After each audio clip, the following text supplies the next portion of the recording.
México Evalúa, Centro de Análisis de Políticas Públicas. Buenas tardes, muchas gracias por acogernos aquí y poder tener este espacio para seguir insistiendo en algunas de las áreas que todavía nosotros vemos del presupuesto que tiene cierta opacidad. Entonces, yo les hago un llamado muy especial a Carlos, a Fernando, que están en la Comisión de Presupuesto, que me imagino esta semana va a estar escrita esa ley para este año y pudiéramos al menos incorporar lo básico. México Evalúa ha venido realizando, antes de pasar a los puntos específicos, me gustaría comentar que muchas de estas aportaciones o de estas recomendaciones que nosotros venimos difundiendo en distintos medios el día de hoy en este evento, parte de ellos los hemos entregado también a la red para que puedan ser parte del PERC. Algunos de ellos ya son parte del PERC y seguiremos haciendo este trabajo con ellos mientras les siga apareciendo buenas aportaciones. Ahí estaremos pendientes. Nos parece que los montos de estos ingresos en la historia reciente de México han sido muy importantes. Muchos de estos ingresos no provienen de los ingresos petroleros como solemos pensar. Casi 70% proviene de ingresos no tributarios y no petroleros. Ahorita mencionaba Arely algo muy importante. El presupuesto no es una herramienta de los gobiernos, el presupuesto es una herramienta de los ciudadanos, está fondeado con los recursos ciudadanos y debe perseguir fines para los ciudadanos. Entonces, no existe algo del presupuesto que los ciudadanos no deban o no puedan conocer.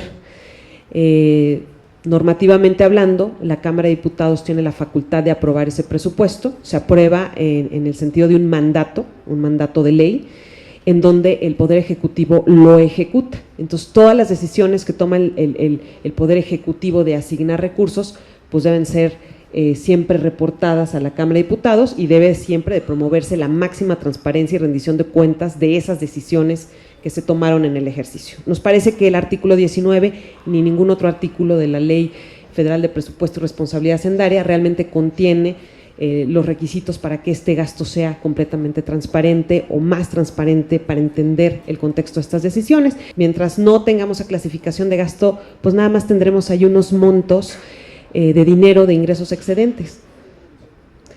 Parte de los ingresos excedentes sigue yéndose a financiar proyectos de infraestructura, lo cual puede ser muy bueno. Sin embargo, no tenemos las listas de esos proyectos. Me parece que es muy importante que se reporte a qué proyectos llega este dinero. Parte de lo que estamos solicitando es precisamente que se solicite a la Secretaría de Hacienda y Crédito Público en el decreto establecer cuáles son los proyectos financiados con estos recursos.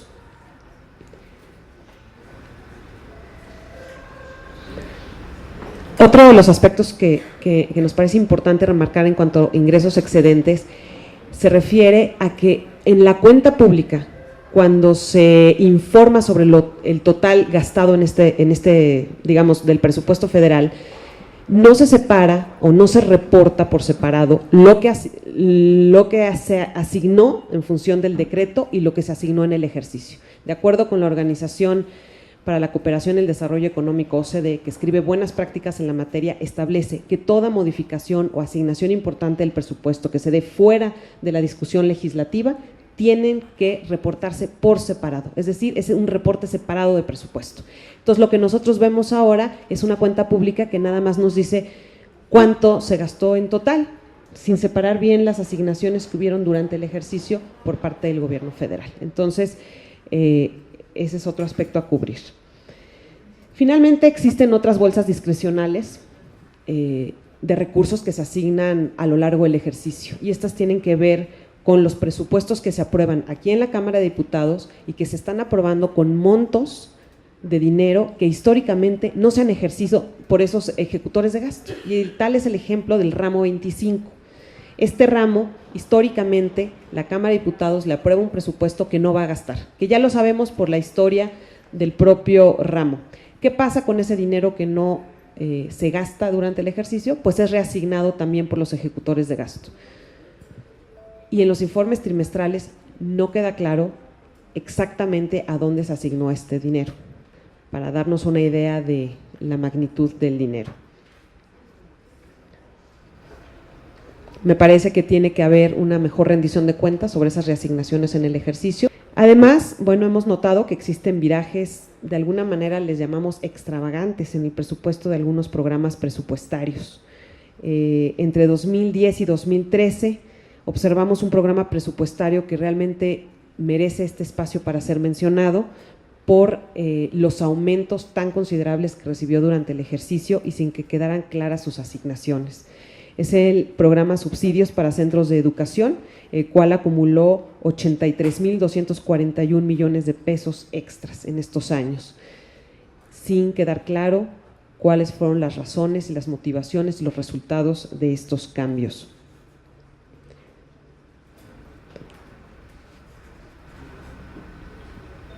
Algo que también hemos visto en los últimos presupuestos, y me imagino que si lo revisamos a profundidad vamos a encontrar más ejemplos, es que a veces algunos programas tan populares como puede ser Oportunidades o la pensión para los adultos mayores atraen desde luego la atención de los legisladores, tratando a lo mejor de aumentar el presupuesto de estos programas. Me imagino que es con la intención de que los subsidios lleguen a la población. Sin embargo, en el ejercicio no tenemos garantía de que este dinero se ejerza de la manera en la que fue aprobado. Y aquí quiero mencionar que es importante revisar las facultades que hay al respecto, sobre todo para que los legisladores puedan tener un seguimiento más cercano durante el ejercicio. Actualmente la Ley Federal de Presupuesto y Responsabilidad Hacendaria no está otorgando facultades reales para controlar este gasto en el ejercicio. Lo que exige es el artículo 58, es que los ramos presupuestarios, es decir, en muchos casos estos ramos son dependencias, por ejemplo, que ejercen más del 5% o menos del 5% de lo que se les fue aprobado, sea informado en el trimestral y sean mencionados estos ramos. Y que además la Comisión de Presupuesto puede dar una opinión. A mí me parece que eso no es una herramienta de control. A mí me parece que es necesario que hayan revisiones más a fondo y que no solo sea a nivel de dependencia. Como hemos visto ahorita, hay programas presupuestarios que están teniendo virajes muy extravagantes y que en la ley no viene ni siquiera considerado la revisión de estos programas presupuestarios en el ejercicio, ¿no? Entonces, es indispensable que repensemos cuáles deben ser los controles en el ejercicio. En el artículo 19, en donde se están normando los ingresos excedentes, solamente se establece que también Hacienda lo deberá informar a la Cámara de Diputados 30 días después de tomar sus decisiones. Yo creo que ya tenemos que estar informados en tiempo real. Yo creo que las tecnologías permiten que haya información en tiempo real y tenemos que empezar a sacar provecho de esto. El ramo 23, pues bueno, saben que es un tema bastante controvertido últimamente. Es un ramo que maneja muchos recursos, pero además maneja muchos recursos que surgen en el ejercicio. Entre 2005 y 2013 ejerció un presupuesto de poco más de 460,000 millones extras. Debe mencionarse que 60% de su presupuesto es gasto federalizado y este gasto ha sido continuamente observado por la Auditoría Superior de la Federación. De la historia de la Auditoría Superior de la Federación, desde su creación en el año 2000 hasta 2012, que es la última cuenta pública disponible, aproximadamente el 70% de las observaciones graves provienen del ejercicio, del ramo 33 y del ramo 23. Eso nos está diciendo que algo no está funcionando con la manera en la que estamos regulando y controlando el ejercicio del gasto público en esta materia. Pues a pesar de estas observaciones, seguimos con un ramo 23 que no está regulado en una ley, a diferencia del ramo 33 que muchos dolores de cabeza ha dado por el tema de transparencia y rendición de cuentas y que se encuentra en la Ley de Coordinación Fiscal, regulado en esta ley, a lo mejor todavía con muchos pendientes sobre su asignación, también como mencionaba Arely. Pues el ramo 23 ni siquiera obedece a ninguna ley, no tiene una identidad jurídica. Tiene fondos, sí, que algunos fondos tienen lineamientos, pero otros no tienen. Y parte de este dinero de gasto federalizado que se entrega a los gobiernos locales mediante fondos de subsidios, pues este año se logró una plataforma para transparentar la información de estos fondos. cuánto dinero tienen, cuánto dinero ejercen, qué proyectos se están financiando, y eso nos parece un buen avance en términos de transparencia y rendición de cuentas. De hecho, esta plataforma habita en la página de transparencia presupuestaria que nos menciona Arely, de la Secretaría de Hacienda y Crédito Público.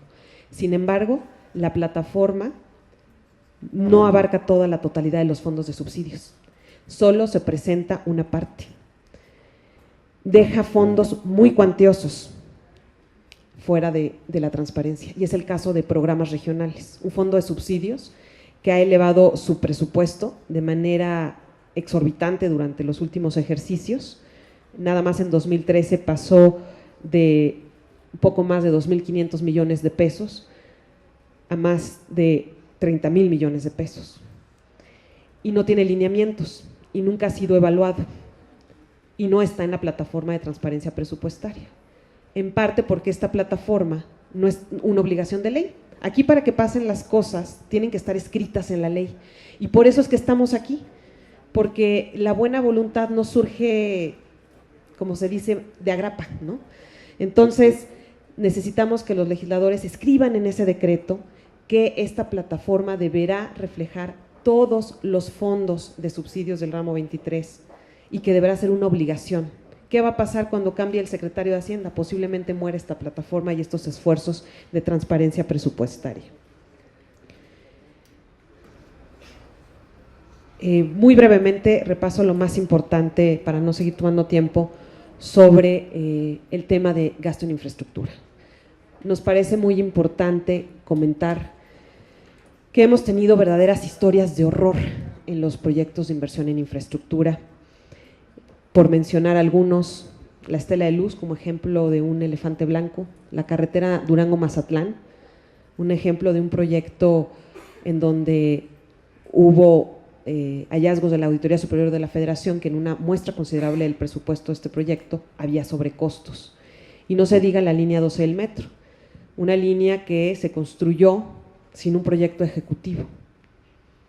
Y no nos sorprende que el día de hoy tenga estos problemas técnicos, porque pues se hizo al aventón. Es constante y sistemático que los proyectos muestren desfases importantes en sus presupuestos y en sus tiempos. Nada más en presupuesto, pues en algunos casos o en promedio llega a ser de 30, 50% del presupuesto de un proyecto. ¿Y qué es lo que pasa? ¿Qué es lo que nosotros vemos del otro lado? Pues que hay gran opacidad, hay mínimas obligaciones de transparencia que derivan de información deficiente. Por ejemplo, no hay una obligación de que haya un informe ejecutivo sobre la gestión de la cartera de inversión. El avance físico-financiero de los proyectos de inversión, está establecida la obligación de reportar esta información solo para algunos proyectos. Los PIDREGAS, los multianuales, los APPs y el resto de los proyectos también reciben recursos públicos y también deben de informar sobre las variaciones en sus presupuestos y en sus tiempos. Esto es una buena práctica además a nivel mundial. De hecho, COST, que es un think tank, un tanque de pensamiento que promueve buenas prácticas en este sector, establece que es indispensable que todos los proyectos muestren esta información. Nos preguntamos también sobre el seguimiento a la rentabilidad de los proyectos. Existe un informe muy deficiente, con muchas áreas de oportunidad en donde no está la información completa. También hay que escribir en la ley que debe estar completa la información. ¿Y qué decimos de las evaluaciones de los proyectos de inversión? Los lineamientos de Hacienda para evaluar los proyectos de inversión una vez que son terminados y que se evalúan un año después de que fueron terminados, pues hay obligación de evaluar a 10 proyectos al año, pero no hay obligación para publicar las evaluaciones. Los ciudadanos no podemos ver esas evaluaciones. Nos parece que también en el decreto debe incluirse que las evaluaciones deben ser públicas. Hay una gran apuesta en esta administración a varios proyectos de inversión, bastante grandes y significativos para la competitividad de México, en donde creo que tenemos que tener un mejor seguimiento de ellos. Cabe destacar que muchos de los problemas que vienen con la mala gestión de estos proyectos de inversión tienen que ver con una pésima planeación. La Auditoría Superior de la Federación hizo un análisis sobre las deficiencias de los proyectos y los contratos que revisa, y lo que encuentra es que en una gran cantidad de ellos los proyectos vienen sin proyecto ejecutivo. El proyecto ejecutivo es un documento técnico para poder edificar una obra. Pues sin ese documento es difícil edificarla y muchos de ellos vienen sin este documento o con uno deficiente. Y por último, yo les haría un llamado a los legisladores sobre el tema de la fiscalización. Estamos por aprobar el tercer presupuesto de 6 que va a ejercer esta administración y todavía no contamos con la primer cuenta pública auditada y disponible para conocer los hallazgos. Pasan la mitad del sexenio en las administraciones sin que puedan ser retroalimentados en sus procedimientos de gasto. Eso nos dice mucho de la política real de rendición de cuentas todavía vigente en México. Entonces, es necesario acelerar los tiempos de la fiscalización, así como su alcance. Solamente se puede fiscalizar un año las cuentas. Debemos de ampliar este alcance y deberán fiscalizarse durante más tiempo, así como los ciudadanos contribuyentes somos fiscalizados por muchos años. Creo que tenemos que balancear esa obligación. Muchas gracias.